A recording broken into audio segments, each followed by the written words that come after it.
हैरत सी उनकी आंखें फैली हुई। कहते बाजी कम से कम आप तो ये बात ना करें, अभी चंद दिन पहले तो आपने पेचा लगा के मेरी पतंग काटी।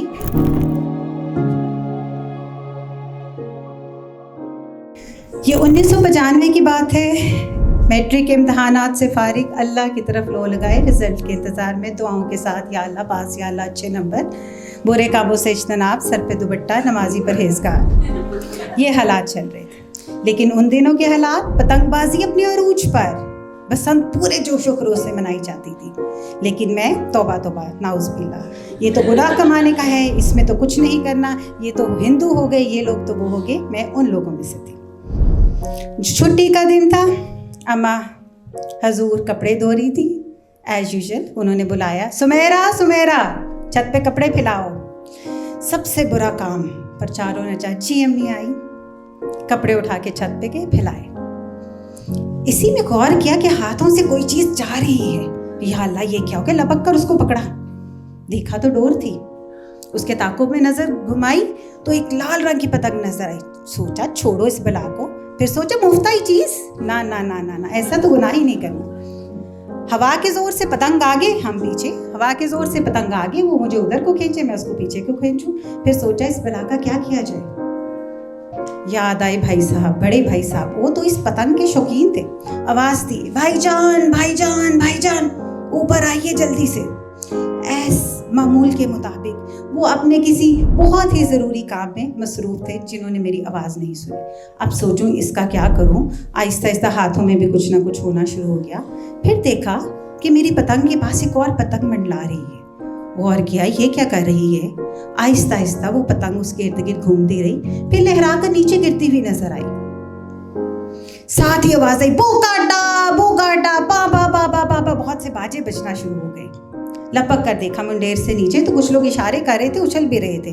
मैंने कहा या अल्लाह ये क्या आफत आ गई है। भाई साहब को कहीं पे मौका मिल गया, वो ऊपर आ गए।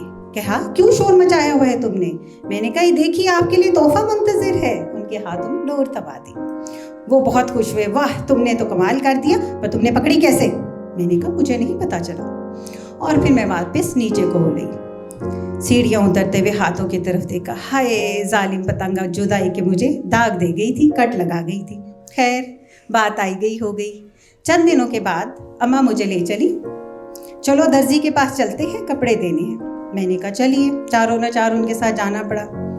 दर्जी की दुकान पर पहुंचे तो दर्जी साहब चचा जो है वहाँ एज यूजुअल बातों में मसरूफ़ थे। पास ही उनके दोनों बच्चे लड़ाई कर रहे थे एक छोटी सी पतंग पर। बड़ापन फौरन ही मेरे दिमाग में है, उन दोनों को पकड़ कर अलहदा किया और लेक्चर शुरू। तुम्हें पता है पतंग जिसको वो गुड्डा कह रहे थे उस वक्त इंतहाई बुरी चीज़ है। इसको उड़ाना, पतंगबाजी तो गुनाह के ज़िम्मे में आती है। ना सिर्फ वक्त का ज़िया, पैसों का ज़िया, इसके अलावा जानलेवा भी हो सकता है। और हमने आवाज़ थोड़ी ऊंची रखी ताकि दर्जी अंकल जो कि पतंग उड़ाने के बहुत शौकीन थे वो भी सुन ले।